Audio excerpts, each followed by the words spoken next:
essential hypertension means that there's really no cause for it. It's a combination of genetic factors with behavioral, aspects or factors that result into increased high blood pressure. Other reasons beside high blood pressure?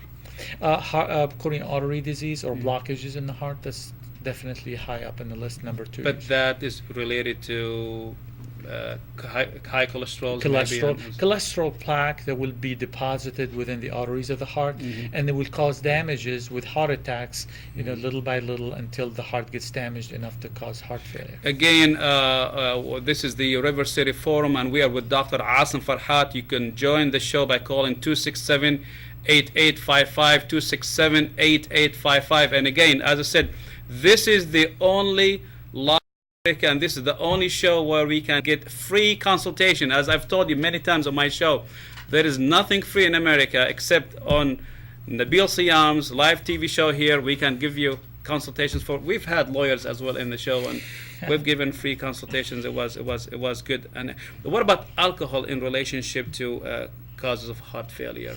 Alcohol, it's interesting, frankly, because alcohol for many years is well known to be a major factor for heart failure in terms of causing heart failure. Alcohol also can increase the risk of rhythm problems. Some of them are life-threatening, others may not be life-threatening. On the other hand, there are some studies showing that a moderate amount of alcohol may be beneficial. Now I want to dispute this issue because I've heard both opinions. A little wine is good. Then the following day, a little wine is bad. Every day there are so many different researches. It depends on who's doing it, and maybe there is some politics out of this. But tell me, is it true that little wine is good?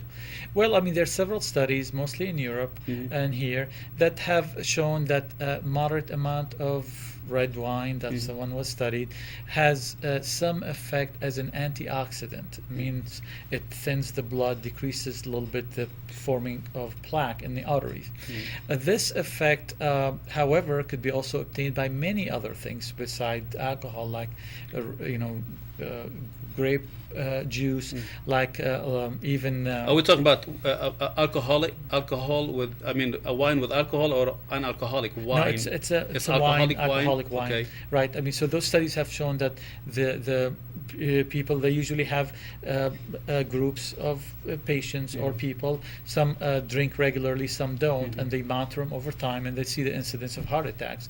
So there's definitely some evidence of some benefit in terms of antioxidant effect.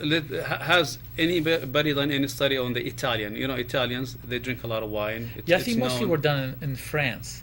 Because the French also drink red wine. But but medically speaking, we really don't recommend that. The reason is, even if there are some studies of some benefit, we really believe strongly that, I personally, that the side effects of alcohol much outweighs its benefits. I agree. So if you get that same antioxidant effect from a grape juice, why should you, and it's cheaper. And I think it's healthier. Okay. What about diabetes in relationship to heart disease? Heart disease. Diabetes is becoming more and more high up on the list of the causes of heart disease. As you probably know, we are really facing an endemic proportion of diabetes. Nowadays we see teenagers who have diabetes that is related to obesity.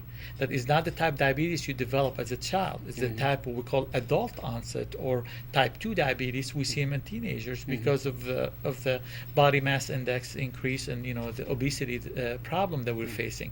So diabetes, I think, is going to be more and more prominent because most of those people are still too young at this point to develop heart disease, but we're seeing younger and younger. So we're seeing a factor nowadays with we're becoming more less active. Less active, and the diet, immobile and less active. Right. It just unfortunately, this is really alarming to our new generation, especially teenagers. What about diseases that can attack the heart itself? Is there specific diseases? Yeah, there are many diseases. The majority, however, of the diseases that attack the heart are related to high blood pressure, cholesterol, diabetes. But there's no epidemic diseases that we know of. No, talking about like infectious diseases. Right, exactly. There are some viruses that can attack the heart and cause what we call myocarditis. They're relatively smaller in numbers. so we don't see him as often.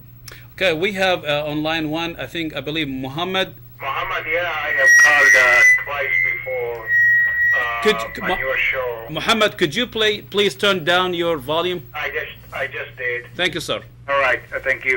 As I said, Nabil, I have called twice before on your show. First of all, I believe that you have a very good show and keep up the good work. Thank you, sir. I have a question for the doctor. Just guessing by the name that he has, and of course you, Nabil, and my name is Muhammad. We are Muslims. As you know, in our religion, alcohol is forbidden. Wine, which is called sharab, is particularly forbidden. My question is, if wine or alcohol is prescribed as a medication by a doctor, is that permissible in our religion? We're talking about that contains alcohol. Contains alcohol. Of course, wine also contains alcohol, as you know very well. A beer and stuff like that. Okay. So the question basically whether alcohol is permitted to be prescribed from a religious standpoint. Right. Some medicines do have some alcohol. contents of alcohol.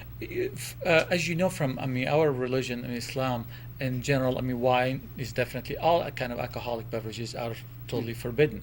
And even in the Quran, there is a verse that says that alcohol has some benefit, but has also harms. And the فيهما harms إثم